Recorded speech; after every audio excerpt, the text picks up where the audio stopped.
ചോറ് കുറച്ചിട്ട് ഒരു 5 ചപ്പാത്തി പകരം കഴിച്ചെന്നാൽ ഒരു ഗുണവുമില്ല. ബ്രെഡ്, ബണ്ണ്, കുബൂസ്, ബിസ്ക്കറ്റ്, അത് ഷുഗർ ഫ്രീ ബിസ്ക്കറ്റ് ആണെങ്കിൽ പോലും അതിനകത്ത് കുറച്ച് മൈദയാണ് അടങ്ങിയിട്ടുള്ളത്. നമ്മൾ ഈ മെയിൻ ഭക്ഷണം കഴിക്കുന്നതിന് മുൻപ് നമ്മൾ മരുന്ന് പോലെ കഴിക്കേണ്ട കുറച്ച് സാധനങ്ങളുണ്ട്. ഡോക്ടറെ, എന്തൊക്കെ ശ്രമിച്ചിട്ടും വെയിറ്റ് കുറയുന്നില്ല. ഭക്ഷണം ഒരല്പമേ കഴിക്കാറുള്ളൂ, ജീവൻ നിലനിർത്താൻ മാത്രം. 1 മണിക്കൂറിലേറെ വ്യായാമം ചെയ്യുന്നുണ്ട്, എന്ത് ചെയ്തിട്ടും എൻ്റെ വെയിറ്റ് കുറയുന്നില്ല. ഇത് ഇന്ന് വിളിച്ച ഒരു സെലിബ്രിറ്റിയുടെ വൈഫ് പറഞ്ഞ വാചകമാണ്. അദ്ദേഹം ആരാണെന്ന് ഞാൻ പറയുന്നില്ല. ഈ ചേച്ചി എൻ്റെ അടുത്ത് ഒരു കാര്യം കൂടി പറഞ്ഞു. ചേട്ടന് വെയിറ്റ് തീരെ ഇല്ല എന്നുള്ളതാണ് എൻ്റെ ഏറ്റവും വലിയ പ്രശ്നമെന്ന്. സെലിബ്രിറ്റി ആരാണ് എന്ന് ഊഹിച്ച് തല പുകയ്ക്കൊന്നും വേണ്ട. എന്തായാലും ഇങ്ങനെ ഈ പ്രശ്നം നേരിടുന്ന ഒരുപാട് ആളുകൾ നമ്മുടെ മുൻപിലുണ്ട് എന്നുള്ളത് വ്യക്തമായിട്ട് നമുക്ക് മനസ്സിലാക്കാം. എന്തൊക്കെ ശ്രമിച്ചിട്ടും വെയിറ്റ് കുറയണില്ല, പൊണ്ണത്തടി. അവരൊരു കാര്യം കൂടെ പറഞ്ഞു, എൻ്റെ മകൾക്ക് എന്നേക്കാൾ വണ്ണമാണ്. അപ്പോൾ 2 പേർക്കും ഒരു തരത്തിലും വെയിറ്റ് കുറയ്ക്കാൻ പറ്റുന്നില്ല. അതുമൂലമുണ്ടാകുന്ന മറ്റാരോഗ്യ പ്രശ്നങ്ങളും കൂടെയുണ്ട്. അപ്പോൾ ഈ വെയിറ്റ് റിഡക്ഷന് നമുക്ക് എന്ത് ചെയ്യാൻ പറ്റും? ഇനി അതിനെന്തെങ്കിലും ട്രീറ്റ്മെൻ്റ് ആയിട്ട് എടുക്കേണ്ടതുണ്ടോ? നമുക്ക് ടാബ്ലറ്റ്സ് ആയിട്ട് എന്തെങ്കിലും ഉണ്ടോ? ഇതിനെക്കുറിച്ചെല്ലാം നമുക്കിന്നൊന്ന് ഡിസ്കസ് ചെയ്യാം.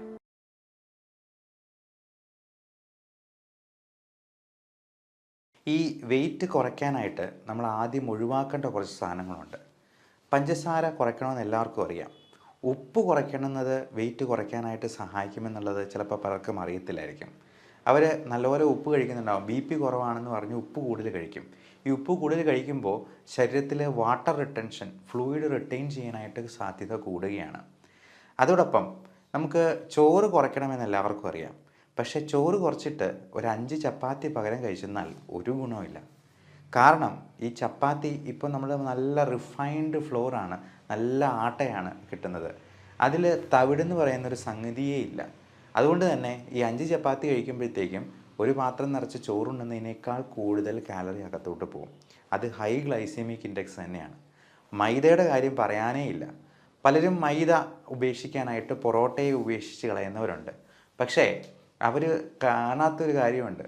നമ്മൾ കഴിക്കുന്ന ബേക്കറി സാധനങ്ങളായിട്ടുള്ള ബ്രെഡ്, ബണ്ണ്, കുബൂസ്, ബിസ്ക്കറ്റ്, അത് ഷുഗർ ഫ്രീ ബിസ്ക്കറ്റ് ആണെങ്കിൽ പോലും അതിനകത്ത് കുറച്ച് മൈദയാണ് അടങ്ങിയിട്ടുള്ളത് എന്നുള്ളത് മനസ്സിലാക്കുക. ഇത് ഹൈ ഗ്ലൈസീമിക് ഇൻഡെക്സ് ഉള്ളൊരു സംഗതിയാണ്. കഴിഞ്ഞ ദിവസം കാസർഗോഡ് നിന്ന് വിളിച്ചൊരു പേഷ്യൻ്റ് പറയുകയുണ്ടായി, അവരെന്ത് ചെയ്തിട്ടും വണ്ണം കുറയുന്നില്ല. എല്ലാം ഉപേക്ഷിച്ചു, പഞ്ചസാര ഉപേക്ഷിച്ചു, ബേക്കറി സാധനങ്ങൾ ഉപേക്ഷിച്ചു, നല്ലപോലെ വർക്കൗട്ട് ചെയ്യുന്നുണ്ട്, എന്നിട്ടും എൻ്റെ വെയിറ്റ് 100 കിലോയ്ക്ക് മുകളിലുണ്ട് ഡോക്ടറെ. ഞാൻ ചോദിച്ചു, ഇന്ന് രാവിലെ എന്താ കഴിച്ചേ? അവരൊരു മസാല ദോശയാണ് കഴിച്ചതെന്ന് പറഞ്ഞു. മസാല ദോശ എന്ന് പറയുന്ന സാധനത്തിൽ അടങ്ങിയിരിക്കുന്നത് എന്തൊക്കെയാണെന്ന് നമുക്കൊന്ന് നോക്കാം. ഈ പൊട്ടറ്റോ, അതായത് കിഴങ്ങ് വർഗ്ഗത്തിൽപ്പെടുന്ന എന്തും അത് മണ്ണിനടിയിൽ വളരുന്നതാണ്. കപ്പ, ചേന, ചേമ്പ്, ഇത് മൊത്തം സ്റ്റാർച്ചാണ്. 100% സ്റ്റാർച്ചും കാർബോഹൈഡ്രേറ്റുമാണ്.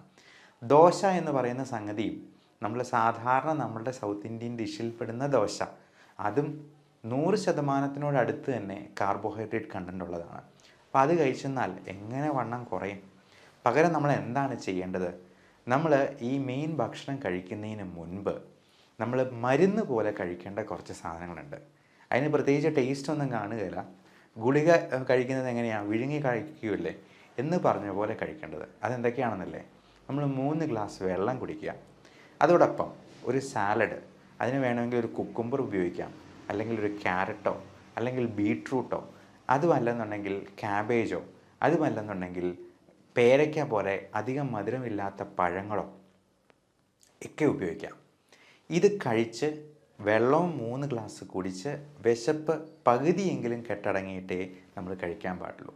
ഈ വിശപ്പ് എന്ന് പറയുന്നതും കൊതി എന്ന് പറയുന്നതും രണ്ടും രണ്ടായിട്ട് തന്നെ നമ്മൾ തിരിച്ചറിയണം. വിശപ്പുണ്ടാകുന്നത് നമ്മുടെ വയറിലുള്ള ഗ്രെലിൻ എന്ന് പറയുന്ന ഹോർമോണുണ്ട്, ലെപ്റ്റിൻ എന്ന് പറയുന്ന ഹോർമോണുണ്ട്. ഇതിൻ്റെയൊക്കെ വേർതിരിവുകൾ കൊണ്ട്, ഏറ്റക്കുറച്ചിലുകൾ കൊണ്ടൊക്കെയാണ് നമ്മുടെ ഹൈപ്പോതലാമസിനെയാണ് ഈ വിശപ്പ് നമ്മളെ ബാധിക്കുന്നത്. ഹൈപ്പോതലാമസിൽ നിന്നാണ് ഈ ഹങ്കർ സിഗ്നൽസ് പോകുന്നത്. പക്ഷേ ഈ വിശപ്പടക്കാൻ ഞാൻ ഈ പറഞ്ഞ സാധനങ്ങളൊക്കെ കഴിച്ചാൽ മതി. പകരം നമ്മൾ കഴിക്കുന്നത് എന്താ? നല്ല ചോറ്, നല്ല കറികൾ, ടേസ്റ്റുള്ള എന്തെങ്കിലും നോൺ വെജ് സാധനങ്ങൾ ഒക്കെ കഴിക്കുമ്പോഴേക്കും നമ്മൾ അതിനനുസരിച്ച് കൂടുതൽ ഭക്ഷണവും ചോറും അറിയാതെ അകത്താക്കി പോകും. അതിനെ നമ്മൾ അപ്പറ്റൈറ്റ് എന്നാണ് ഇംഗ്ലീഷിൽ പറയുക. പച്ച മലയാളത്തിൽ പറഞ്ഞാൽ കൊതി. നമ്മൾ ഈ കൊതിയെ അടക്കാനല്ല നോക്കേണ്ടത്, വിശപ്പിനെ അടക്കാനായിട്ടാണ്. അപ്പോൾ ഈ ഒരു രീതി ഒന്ന് പരീക്ഷിച്ച് നോക്കുക. കാസർഗോഡ് നിന്ന് വിളിച്ച ഒരു പേഷ്യൻറ്റ് വേറൊരു കാര്യം കൂടെ പറഞ്ഞു. ഞാൻ ചോറ് ഉപേക്ഷിച്ചിട്ട് കഞ്ഞിയാണ് കൂടുതൽ കുടിക്കുന്നത്. ഒരു കോപ്പ കഞ്ഞിയാണ്, ധാരാളം വെള്ളം അകത്ത് ചെല്ലട്ടെന്ന് ചോദിച്ചു. ഞാൻ ചോദിച്ചു, കഞ്ഞിവെള്ളം ഒഴുക്കി കളഞ്ഞിട്ട് ചുമ്മാ വെള്ളം ഒഴിച്ചാണോ കുടിക്കുന്നത്? അല്ല, നല്ല കഞ്ഞിവെള്ളം. കഞ്ഞിയേക്കാൾ പ്രശ്നമാണ് കഞ്ഞിവെള്ളം എന്നുള്ളത് മനസ്സിലാക്കുക. അത് ഫുള്ള് സ്റ്റാർച്ചാണ്. പശുവൊക്കെ കഞ്ഞിവെള്ളത്തിൻ്റെ കാടി കുടിച്ചിട്ടാണ് ഓടിച്ചാടി നടക്കുന്നത്. അപ്പോൾ ഈ കഞ്ഞിവെള്ളം കുടിക്കുന്നത്, ഒരു കോപ്പ കഞ്ഞിവെള്ളം എന്ന് പറഞ്ഞിട്ടുണ്ടെങ്കിൽ അത് എത്ര കാലറി ഉണ്ട് എന്നുള്ളത് നമ്മളൊന്ന് കാൽക്കുലേറ്റ് ചെയ്ത് നോക്കണം. പലപ്പോഴും ഇന്ന് വന്ന ഒരു 18 വയസ്സുകാരി പെൺകുട്ടി, അവൾ ഇന്നലെ 1/2 കിലോ ജിലേബി കഴിച്ചു എന്നാണ് അമ്മ പറഞ്ഞത്. വെയിറ്റ് 95 കിലോ ഉണ്ട്. അപ്പം വെയിറ്റ് കുറയാത്തത് എന്താണ് എന്നുള്ളത് ഇങ്ങനെ ചോദിച്ചു വന്നപ്പോഴാണ് ഈ 1/2 കിലോ ജിലേബിയുടെ കാര്യം പറഞ്ഞത്. ഒരു മാസം കൂടി 1/2 കിലോ ജിലേബി കഴിച്ചതെന്ന് പറഞ്ഞു. 1/2 കിലോ എങ്കിലും കഴിച്ചില്ലെങ്കിൽ പോലും 2ഓ 3ഓ ജിലേബി കഴിച്ചെന്നാൽ അതിൻ്റെ കാലറി കണ്ട് മിനിമം ഒരു 500 എങ്കിലും ഉണ്ടാവും. ഇതിലൊരു 100 കാലറി ഒന്ന് ഉരുക്കി തീർക്കണമെങ്കിൽ തന്നെ നമ്മൾ 1 മണിക്കൂർ നല്ല സ്പീഡിൽ നടക്കുകയോ ജിമ്മിൽ വർക്കൗട്ട് ചെയ്യുകയോ ചെയ്യേണ്ടതായിട്ട് വരും. അപ്പോൾ നമ്മൾ ഈ കാലറി കണ്ടൻറ്റിനെ പറ്റി ഒരു കാൽക്കുലേഷൻ നമ്മൾ നടത്തി നോക്കണം. ഇനി ഈ ഫുഡ് കുറയ്ക്കുമ്പോഴത്തേക്കും നമ്മൾ കുറയ്ക്കാൻ പാടില്ലാത്ത കുറച്ച് സംഗതികളുണ്ട്. പ്രത്യേകിച്ചും പ്രോട്ടീൻ കണ്ടൻറ്റ് ഒത്തിരി കുറഞ്ഞു പോകാൻ പാടില്ല. കാരണം പ്രോട്ടീൻ കണ്ടൻറ്റ് ഒത്തിരി കുറഞ്ഞാൽ നമ്മുടെ മുടിയുടെ വളർച്ചയും മുടി കൊഴിച്ചിലിന് കാരണമാകുന്ന പ്രശ്നങ്ങളും ഉണ്ടാകാം. അതോടൊപ്പം നമ്മുടെ വൈറ്റമിൻ സപ്ലിമെൻറ്റ്സ് കിട്ടുന്നുണ്ടോ എന്നുള്ളത് നോക്കണം. പലപ്പോഴും നമുക്ക് നമ്മുടെ ഭക്ഷണത്തിൽ നിന്ന് ആവശ്യത്തിനുള്ള വൈറ്റമിൻസ് ആവശ്യമുള്ളതുപോലെ കിട്ടുന്നുണ്ടാവില്ല. പ്രത്യേകിച്ചും വൈറ്റമിൻസ് എല്ലാം ഇപ്പോൾ നമുക്ക് ഉണ്ടെന്ന് പറഞ്ഞെന്നാലും അതിൻ്റെ ബയോ അവൈലബിലിറ്റി വളരെ കുറവായിരിക്കും. നമുക്ക് ദഹിപ്പിക്കാവുന്ന രീതിയിലായിരിക്കത്തില്ല അത് കിട്ടുക. പശുവിൻ്റെ ഉദാഹരണം തന്നെ എടുക്കാം. പശു ഇഷ്ടംപോലെ പുല്ല് തിന്നുന്നുണ്ട്. പക്ഷെ അതുപോലെ തന്നെ മനുഷ്യൻ പുല്ല് തിന്നിട്ടുണ്ടെങ്കിൽ അവനാവശ്യമായിട്ടുള്ള ഊർജ്ജം അതിൽ നിന്ന് കിട്ടത്തില്ല. വേണമെങ്കിൽ കുറച്ച് ഫൈബർ കണ്ടൻറ്റ് കിട്ടുമെന്നുള്ളത് മിച്ചം. അപ്പോൾ ഈ വൈറ്റമിൻസ് പലപ്പോഴും നമ്മൾ ടാബ്ലറ്റ് ഫോമിൽ പുറമേ നിന്ന് സപ്ലിമെൻറ്റ് ചെയ്യുന്നതായിട്ട് വരാം. പലപ്പോഴും പല ന്യൂട്രിയൻസിൻ്റെയും നമ്മുടെ ബ്ലഡിലെ ലെവൽസ് പോലും കാൽക്കുലേറ്റ് ചെയ്യാനുള്ള, മെഷർ ചെയ്യാനുള്ള ടെസ്റ്റുകൾ നമുക്കിന്ന് അവൈലബിൾ അല്ല. അതുകൊണ്ട് ഇങ്ങനെയുള്ള ന്യൂട്രിയൻസ് കിട്ടാനായിട്ട് നിങ്ങളുടെ ഡോക്ടറുടെ സഹായത്തോടു കൂടി അതിന് വേണ്ട വൈറ്റമിൻ സപ്ലിമെൻറ്റ്സും കൂടി സെലക്ട് ചെയ്യാം. അതോടൊപ്പം ഈ എക്സസൈസിനെ കുറിച്ചും കൂടി പറയട്ടെ. എക്സസൈസ് നമുക്ക് എയ്റോബിക് എക്സസൈസ് മാത്രം പോരാ, അല്ലെങ്കിൽ സ്ട്രെങ്തനിങ് എക്സസൈസ് മാത്രം പോരാ, അല്ലെങ്കിൽ സ്ട്രെച്ചിങ് എക്സസൈസ് മാത്രം പോരാ. ഇത് മൂന്നും വേണം.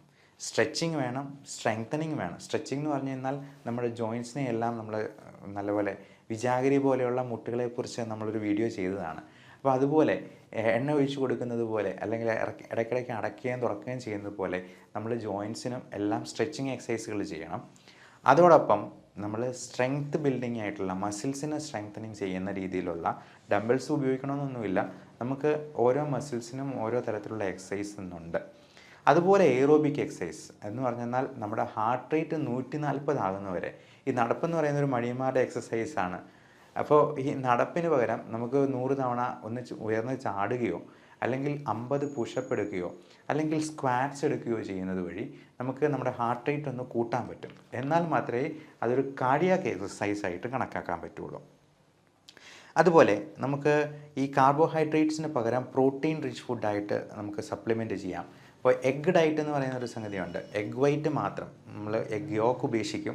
എഗ് വൈറ്റ് കഴിച്ചെന്നാൽ തന്നെ, പ്രോട്ടീൻ റിച്ച് ഫുഡ് കഴിച്ചെന്നാൽ തന്നെ നമുക്ക് നല്ല രീതിയിൽ ഒരു വിശപ്പ് മാറുന്ന ഒരു ഫുൾ ആയിട്ടുള്ള ഒരു ഫീലിംഗ് കിട്ടും.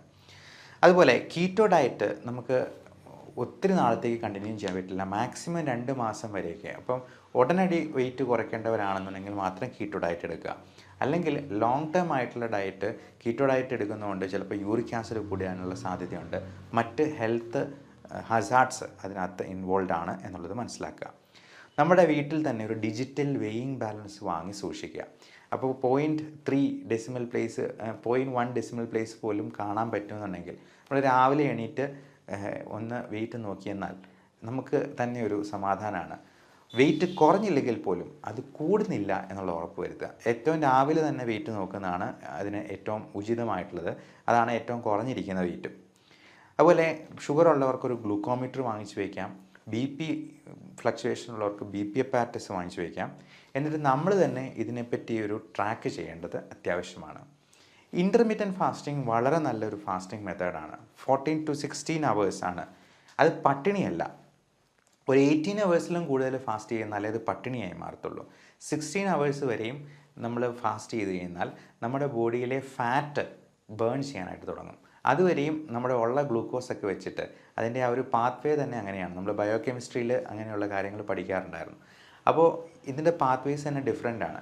16 മണിക്കൂർ ബോഡി ഫാസ്റ്റ് ചെയ്ത് കഴിഞ്ഞാൽ നമ്മുടെ ഫാറ്റ് ഉരുകാനായിട്ട് തുടങ്ങത്തുള്ളൂ. ഈ 16 മണിക്കൂർ നമ്മൾ ഉറക്കം കൂടെ ഉൾപ്പെടുത്തി നമ്മൾ രാത്രിയിലത്തെ ഫുഡ് സ്കിപ്പ് ചെയ്യുന്നതാണ് ഏറ്റവും നല്ലത്. അപ്പോൾ രാത്രി ഒരു 6 മണിക്ക് മുമ്പ് ഭക്ഷണം എല്ലാം കഴിച്ചിട്ട് പിന്നെ 0 കാലറി ഡയറ്റിലോട്ട് പോവുക. അത്യാവശ്യം ഉണ്ടെങ്കിൽ മാത്രം 0 കാലറിയിലുള്ള വല്ല ഗ്രീൻ ടീയോ വെള്ളമോ കുടിച്ച്, അല്ലെങ്കിൽ ഒട്ടും കണ്ടൻ്റ് ഇല്ലാത്ത കാലറി ഇല്ലാത്ത കുക്കുംബറോ എന്തെങ്കിലും കഴിക്കാനായിട്ട് സാധിക്കുന്നതാണ്. അതോടൊപ്പം നമ്മൾ ശ്രദ്ധിക്കേണ്ട വേറൊരു കാര്യമുണ്ട്. നമ്മൾ ഈ ബ്രേക്ക്ഫാസ്റ്റ് ഒരുപാട് നേരത്തേക്ക് മാറ്റി വയ്ക്കുന്നതിനേക്കാൾ നല്ലത് ഈവനിങ് എത്ര നേരത്തെ നമ്മൾ ഫാസ്റ്റിംഗ് തുടങ്ങുന്നു. അപ്പം 6 മണിയെന്ന് പറഞ്ഞത് ഡ്യൂട്ടിയൊക്കെ കഴിഞ്ഞ് വരുന്ന സമയം അതായതുകൊണ്ടാണ്. ഒരു 5 മണിക്കോ 4 മണിക്കോ അത് സ്റ്റാർട്ട് ചെയ്യുവാണെങ്കിൽ നമുക്ക് ബ്രേക്ക്ഫാസ്റ്റ് ഇച്ചിരി നേരത്തെ കഴിക്കാൻ പാകത്തിന് ഇൻ്റർമീഡിയൻറ്റ് ഫാസ്റ്റിംഗ് നമുക്കൊന്ന് അഡ്ജസ്റ്റ് ചെയ്യാവുന്നതാണ്. അതുപോലെ ഈ ഉറക്കം വളരെ ഇമ്പോർട്ടൻറ്റ് ഫാക്ടറാണ്. അപ്പം പലപ്പോഴും ഈ 6 മണിക്ക് നമ്മൾ ഫാസ്റ്റിംഗ് തുടങ്ങിയാൽ, അല്ലെങ്കിൽ 4 മണിക്ക് ഫാസ്റ്റിംഗ് തുടങ്ങിയെന്നാൽ ഒരു 7-8 മണി ആകുമ്പോഴത്തേക്ക് നമുക്ക് നല്ല വിശപ്പുണ്ടാകാനുള്ള സാധ്യതയുണ്ട്. അതിന് ഈ ഉറക്കത്തിൻ്റെ പ്രശ്നമുള്ളവർക്ക് പലപ്പോഴും പല ആൻറ്റി ആങ്സൈറ്റി മരുന്നുകൾക്ക്, ആൻറ്റി ഡിപ്രഷൻ മരുന്നുകൾക്കൊക്കെ ഇതുപോലെ ഇങ്ങനെ ഇച്ചിരി ഉറക്കം കൂടെ പ്രദാനം ചെയ്യാനുള്ള കഴിവുണ്ട്. അത് അല്പം നേരത്തെ കഴിച്ച് എത്രയും നേരത്തെ തന്നെ കിടന്നുറങ്ങാനായിട്ട് നോക്കുക. നമ്മൾ എത്ര കണ്ട് ലേറ്റായിട്ട് ഇരിക്കുന്നു അത്രയും നമ്മൾ അടുക്കളയിൽ കയറി എന്തെങ്കിലും മധുരപലഹാരങ്ങൾ എടുത്ത് കഴിക്കാനുള്ള സാധ്യത കൂടുതലാണ്. അതോടൊപ്പം നമ്മൾ എത്രയും നേരത്തെ തന്നെ പല്ലൊക്കെ ബ്രഷ് ചെയ്ത് പിന്നെ കഴിക്കാനായിട്ട് നമുക്കൊരു ഇച്ചിരി മടിയുണ്ടായിരിക്കും. അതുകൊണ്ട് നേരത്തെ തന്നെ ബ്രഷ് ചെയ്യുക, നേരത്തെ തന്നെ കിടന്നുറങ്ങുക, ഫോണിൽ കുത്തിക്കൊണ്ടിരിക്കാതിരിക്കുക. അപ്പം പല അലർജിയുടെ മെഡിസിൻസിന്, വേദന സംഹാരികളായിട്ടുള്ള ചില സെൻട്രൽ ആയിട്ടുള്ള പെയിൻ കില്ലേഴ്സിന് ഒക്കെ ഇച്ചിരി ഉറക്കം കൂടി തരാനായിട്ടുള്ള കഴിവുണ്ട്. അപ്പോൾ അത്തരത്തിലുള്ളത് സൈഡ് ഇഫക്റ്റ് ആണ് എന്ന് വിചാരിച്ചെന്നാലും നമുക്ക് ആ സൈഡ് ഇഫക്റ്റ് ചിലപ്പോൾ ഉർവശി ശാപം ഉപകാരമായതുപോലെ ഭവിച്ചേക്കാം. അപ്പോൾ അത് ഡോക്ടറോട് ചോദിച്ച് ഇത് അല്പസ്വല്പം മോഡിഫിക്കേഷൻ വരുത്തിയെന്നാൽ നമുക്ക് ഇച്ചിരി നേരത്തെ കിടന്നുറങ്ങുകയും ഫാസ്റ്റിങ് നല്ല എഫക്റ്റീവായിട്ട് കൊണ്ടുപോകാനും പറ്റും. ഇനി ഇതിനൊക്കെ പുറമെ നമുക്ക് ഇത് ഫാറ്റ് കുറയ്ക്കാനായിട്ട്, ഫാറ്റ് ബേൺ ചെയ്യാനായിട്ട് ഉതകുന്ന രീതിയിലുള്ള പുതിയ തരത്തിലുള്ള മരുന്നുകളുണ്ട്.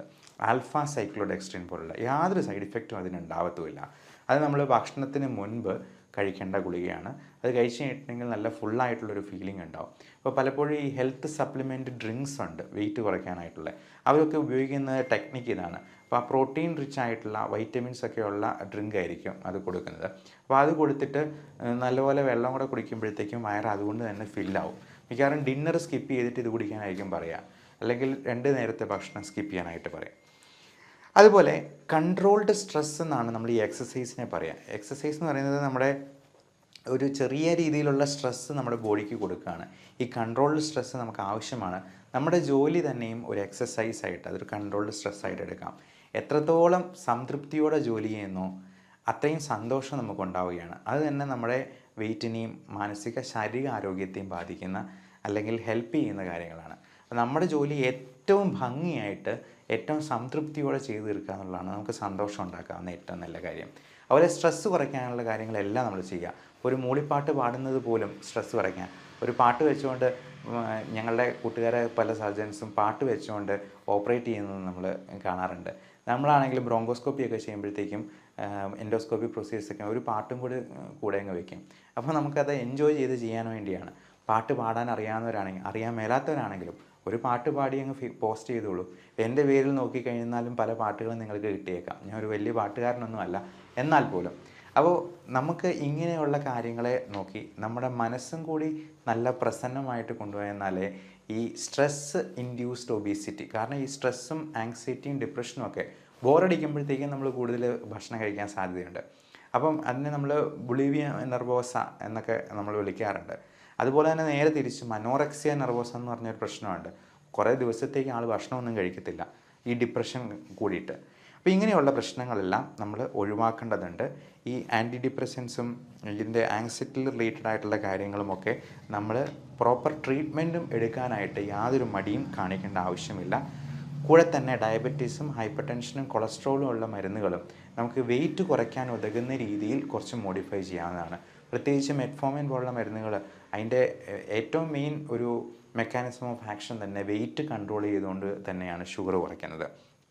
അതുപോലെ പ്രോട്ടീൻ പ്രശ്നങ്ങളുള്ളവർക്ക് പ്രോട്ടീൻ സപ്ലിമെൻറ്റ്സ് എടുക്കുമ്പോഴത്തേക്കും അതിൻ്റെ അലർജി ഉണ്ടോ എന്നുള്ളത് പ്രത്യേകം നോട്ട് ചെയ്യുക. നമ്മൾ പല പ്രോട്ടീൻസും വാരി വലിച്ച് കഴിക്കുമ്പോഴത്തേക്കും ഇതിൽ ഏതെങ്കിലും ഒരെണ്ണം അലർജി ഉണ്ടാക്കിയെന്നാൽ നമ്മുടെ ബാക്കി എല്ലാ പ്രശ്നങ്ങളും താളം തെറ്റും. അത് സ്കിൻ ഡിസീസസ് മാത്രമല്ല, പലതരത്തിലുള്ള അലർജി രോഗങ്ങളായിട്ടുള്ള അലർജിക് റൈനൈറ്റിസ്, നമുക്ക് ശ്വാസകോശത്തിലുണ്ടാകുന്ന ആസ്മ പോലും, ചുമയും കഫക്കെട്ട് പോലും അതുകൊണ്ടുണ്ടാകാം. അതുകൊണ്ട് അലർജി ഉള്ളത് എന്താണെന്ന് അറിയാനായിട്ടുള്ള സ്പെസിഫിക് ടെസ്റ്റ് ഉണ്ട്. സ്കിൻ പ്രിക് ടെസ്റ്റ് എന്ന് പറയും. അലർജി 72 അലർജൻസിൻ്റെ ഒരു പാനൽ നമ്മൾ ടെസ്റ്റ് ചെയ്ത് നോക്കും. അപ്പോൾ കൃത്യമായിട്ട് ഇന്നതിന് അലർജി ഉണ്ടെന്ന് നമുക്കറിയാം. പലപ്പോഴും ഈ ബ്ലഡ് ടെസ്റ്റ് ആയിട്ടുള്ള ഈസ്നോഫിൽ കൗണ്ട് നോക്കുന്നതിലും IgE നോക്കുന്നതിലും അലർജി ഉണ്ടെന്നേ അറിയത്തുള്ളൂ, എന്തിനാണെന്ന് നമുക്കറിയാൻ പറ്റത്തില്ല. അപ്പോൾ അങ്ങനെ ഒന്നോ രണ്ടോ കാര്യങ്ങൾ അവോയ്ഡ് ചെയ്യാൻ പറ്റാത്ത കാര്യങ്ങളുണ്ടെങ്കിൽ അതിന് സ്പെസിഫിക് ഇമ്മ്യൂണോതെറാപ്പി വഴി അലർജി പൂർണ്ണമായിട്ടും മാറ്റുന്ന പുതിയ സാങ്കേതിക വിദ്യയും നമ്മുടെ നാട്ടിൽ ഇന്നുണ്ട്. അത് വിദേശത്തൊക്കെ പണ്ടുണ്ടായിരുന്നുള്ളൂ, ഇന്ന് നമുക്കും അത് അവൈലബിൾ ആണ് എന്നുള്ളതും നിങ്ങളെ അറിയിച്ചു കൊള്ളുന്നു. Everyone take care of your health.